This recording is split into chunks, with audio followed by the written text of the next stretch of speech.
Please tell me that I can't, that I won't, that I fail, that I'll never make it out, yeah. Please tell me all the bad, never good, fill my head. Fitness influencers post videos of them or their clients training to the point of absolute exhaustion. Have you ever wondered if this is the right approach for helping you reach your maximum gains in strength and hypertrophy? It looks great for the gram and TikTok, but is this the right way for you to train? Or will training until failure lead you down the road towards your perilous doom?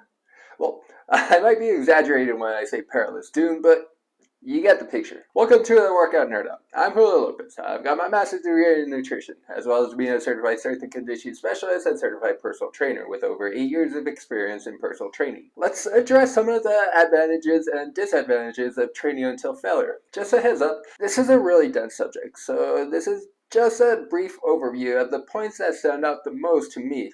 Later, I'll post videos that go into greater detail about each of these subjects, as well as others that I didn't have time to discuss. When it comes to social media fitness influencers, there's no question that posting videos that show them training until failure is highly effective for grabbing the viewer's attention. Many of these influencers promote training to failure as the most effective way to build muscle size and strength, as this has been shown positive results in scientific research for some of these things. When I say training until failure, I mean that you're going through your sets in which you push your muscles to the absolute limit and don't stop performing repetitions until you literally can't do anymore. This means that you're still pumping out reps even when your muscles are feeling like they're on fire. Let's talk about how training until failure can be an effective way to help you build some massive muscle. And being able to hit those reps close to failure is extremely important when it comes to hypertrophy, as those will provide the best stimulus for growth.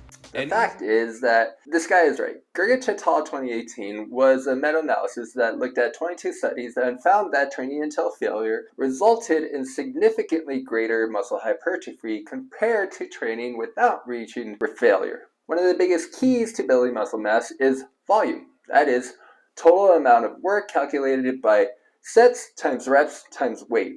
The researchers concluded that the success of growing muscle mass is most likely when training to failure is because it's related to maximizing training volume. I had a client that came to train with me because he had become frustrated that he was stuck in a plateau. He was having success in growing muscles initially, but had been stuck in the same spot for some time.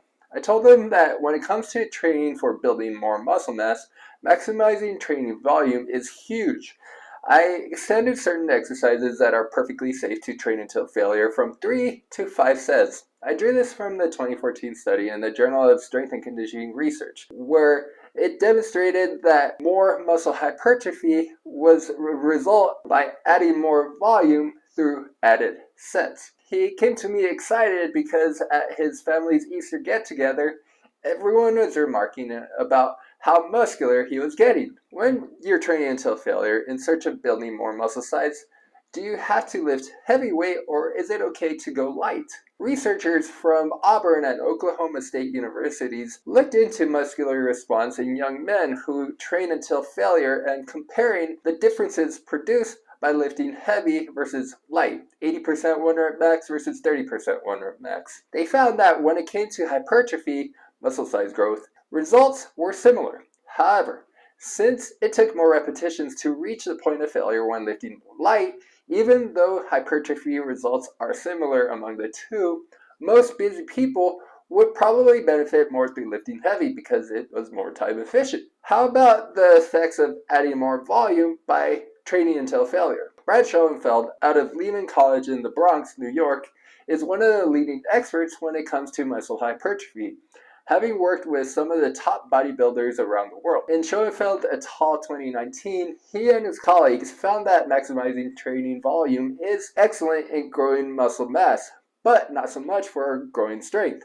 This doesn't mean that you're not going to gain strength through training until failure, but that this is not the most effective way to gain strength. If you're a working adult over age 30, I have a pretty good feeling that you're well acquainted with my good friend, mental fatigue. When these kiddos, aka fitness influencers, talk about training until failure like it's no big deal without even seeing you, I already know that those videos have you rolling your eyes. While training until failure is effective in growing muscle mass, a poorly designed training program that pretty much has you doing a crazy number of exercises that have you going until failure for basically every one of those exercises is likely to make your mental fatigue even worse. As we conclude, do you have to train until failure? Like so many things related to fitness, it depends. There's no question that training until failure has wide support at being beneficial in building muscle size, but that doesn't necessarily mean that it's right for you. You need to consider your ultimate goals, as well as your lifestyle away from the gym.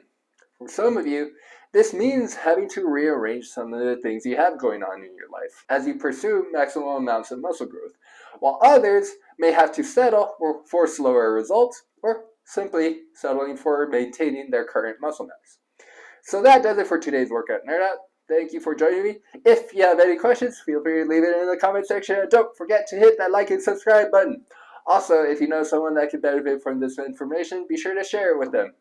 Until next time, I'll see you on the next Workout Nerd Out.